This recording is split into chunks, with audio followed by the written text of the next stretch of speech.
देखिए, इस्तेमाल ना हुआ गैस सिलेंडर कभी भी फेंकना नहीं चाहिए। बस इसमें भरपूर पानी भर दीजिए और फिर इसे सुरक्षित तरीके से गाइजाओ मॉडिफाई करके दोबारा इस्तेमाल किया जा सकता है। सबसे पहले सिलेंडर की सतह पर एक खास ऑक्सीडेशन पदार्थ लगाया जाता है जिससे पेंट और सिलेंडर की बॉडी आसानी से अलग हो जाए। हल्की सफाई के बाद नीचे की तरफ पेन से निशान लगाए जाते हैं, साइज तय किया जाता है और फिर एंगल ग्राइंडर से कटिंग शुरू होती है। सिलेंडर को 2 हिस्सों में काटने के बाद एक गोल रिंग को अलग से बचाकर रखा जाता है। कटे हुए बेस के साइड में लगभग 6 सेंटीमीटर चौड़ा और 20 सेंटीमीटर लंबा आयताकार छेद बनाया जाता है। इसके बाद 2 लोहे के पैरों को ऊपर रखकर निशान लगाए जाते हैं। कटिंग पूरी होते ही इन्हें बेस के सपोर्ट के रूप में वेल्ड कर दिया जाता है। अब कारीगर एक बेंडिंग टूल की मदद से बेस के साइज के अनुसार यू शेप की लोहे की प्लेट मोड़ता है। साथ ही एंगल ग्राइंडर से इसे गोल शेप में काटा जाता है ताकि पहले काटे गए सिलेंडर के टुकड़े को मजबूती से वेल्ड किया जा सके। फिर सामने की तरफ एक ओपनिंग बनाई जाती है। ओपनिंग के बाद एक हैंडल को स्क्रू की मदद से फिट किया जाता है। इसके अलावा युवक गैस सिलेंडर के मुंह वाले हिस्से पर भी कटिंग करता है और उसमें कुछ स्टील रॉड लगाकर वेल्ड कर देता है। अब तक देखकर क्या आपने अंदाजा लगाया कि यह क्या बना रहा है? साफ दिख रहा है कि इस युवक की कारीगरी बेहद शानदार है। कम से कम 2-3 साल की प्रैक्टिस के बिना इतनी साफ और बराबर कटिंग संभव नहीं।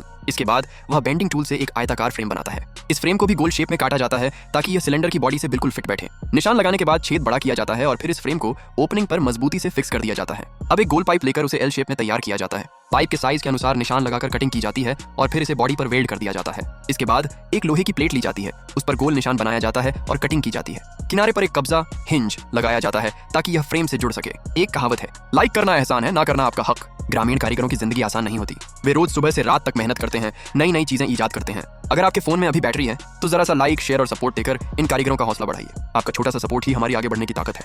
धन्यवाद। अंत में एक और लोहे की प्लेट ली जाती है और पहले काटी गई गोल रिंग को उस पर रखकर निशान बनाया जाता है। रिंग को काटकर सतह पर वेल्ड किया जाता है और दोनों सिरों पर हैंडल लगा दिए जाते हैं। अब तो आपको समझ आ गया होगा कि यह क्या बना रहा था। हाँ, यह है गैस सिलेंडर से बना हुआ लकड़ी जलाने वाला चूल्हा, वुड स्टोव। हैरान करने वाला है ना? ऊपर से इसमें एक पारदर्शी फायर व्यू विंडो भी लगाई जाती है जिससे आग की तीव्रता साफ दिखाई देती है। अब यह गाइजाओ लगभग पूरा हो चुका है। मानना पड़ेगा, इस कारीगर की तकनीक वाकई कमाल की है।